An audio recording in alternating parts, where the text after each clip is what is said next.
With domestic football reaching its conclusion this weekend with the Champions League final of Chelsea and Manchester City, fans everywhere are looking forward to the next big international competition in being the Euros. After being snubbed from under our noses due to the COVID-19 pandemic last year, the Euros are now set to take place this summer. And with that, each manager has now announced their squad in which they will be taking to the Euro 2020. Hey guys, We Talk Football here, and today we look at how these selected nations will line up for Euro 2020.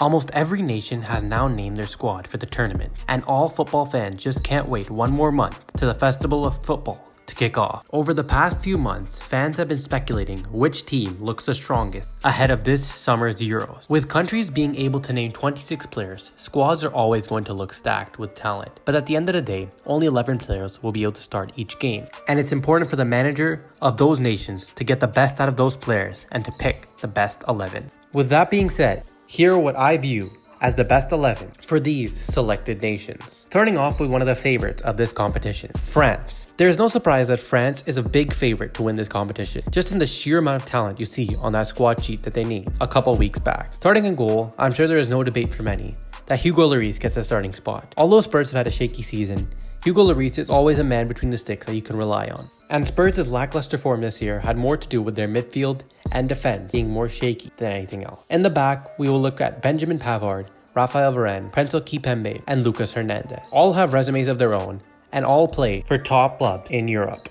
Moving on to the midfield trio of N'Golo Kanté, Paul Pogba, and Adrien Rabiot. Some fans may look and say that the odd one out in this bunch is Adrien Rabiot, but to be fair, he is more attacking-minded than Moussa Sissoko and more defensive-minded than Florentin Tolisso. He provides the perfect balance for Paul Pogba and N'Golo Kanté to be more free in the midfield, as they have reassurance that there will always be two midfielders in the back. Finally, topping off this team is the right wing of Antoine Griezmann, the left wing of Kylian Mbappe, and the strike force of Karim Benzema. To be honest, I think this strike force picks itself. Kylian Mbappe you just can't bench. Karim Benzema is making his return to the Euros and the France squad for the first time since he was dropped all those years ago. And although Antoine Griezmann hasn't had the best season with Barcelona, we all know what he can do for France and with the right players around him. Next up, we have England. In goal, I have picked Jordan Pickford. And yes, you heard that right, Jordan Pickford. And although he is not the most popular and most sought-after goalkeeper on the market, Pickford's experience is ahead of any other goalkeeper heading to this Euros. Of course, Dean Henderson has had a superb season for both Sheffield United and Manchester United, but I feel with his lack of experience and lack of leadership,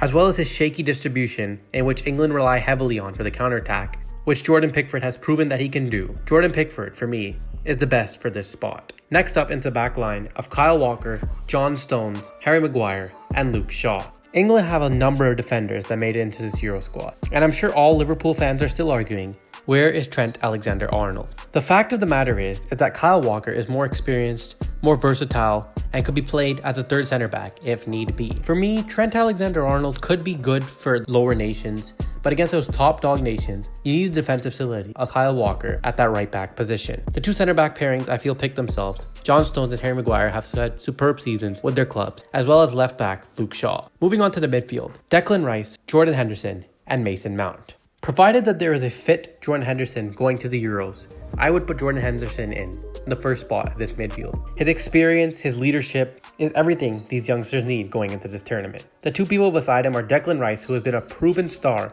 for England in his past appearances, as well as West Ham in their superb season, and of course, Gareth Southgate's favorite, Mason Mount.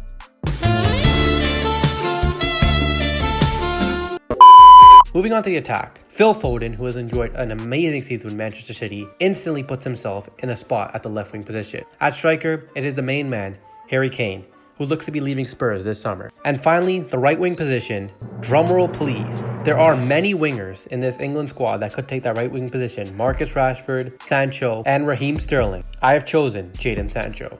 The reason for this is that Marcus Rashford will not be 100% fit for the Euros, and he's been nursing an injury for a very long time for Manchester United. Southgate will have to be wary on how much he can use the Manchester United forward.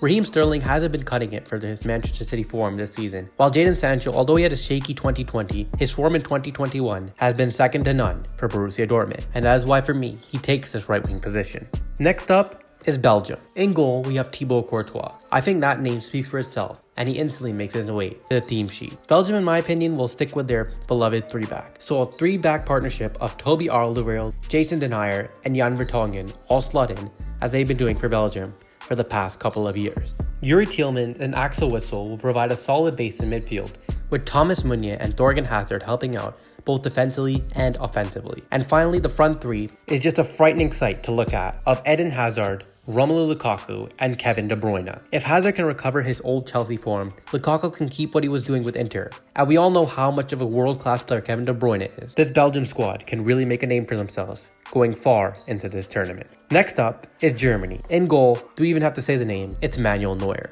At right back, Lucas Klostermann slots in with Niklas Süle, Antonio Rudiger, and Marcel Haltensberg at left back. In terms of quality, Germany have it everywhere you look on the pitch, and will be assuring that they could win this year's Euros as well. In the midfield, Joshua Kimmich, Toni Kroos, and İlkay Gundogan is mouth-watering to look at, as each provides their own special something, as they've been doing for their respective clubs. A big miss out on this midfield is Leon Goretzka, and although you could switch him out with İlkay Gundogan, this Germany midfield does need someone to move forward with the attack, and Gundogan is just the man for that. And unfortunately in the attack, Kai Havertz for me has been dropped, as Timo Werner, Serge Gnabry, and Leroy Sané will be taking up the front three position. Again, looking at that front three, just like the other front threes that were named in this video, it's just a scary sight for defenders. Next up, we have the winners of last Euros tournament, Portugal. And before the squad is even named, Portugal has some serious talent and will be sure to make their mark on this year's tournament, even though they find themselves in the group of death, and will be looking to win back-to-back Euros. In goal, we have Rui Patricio.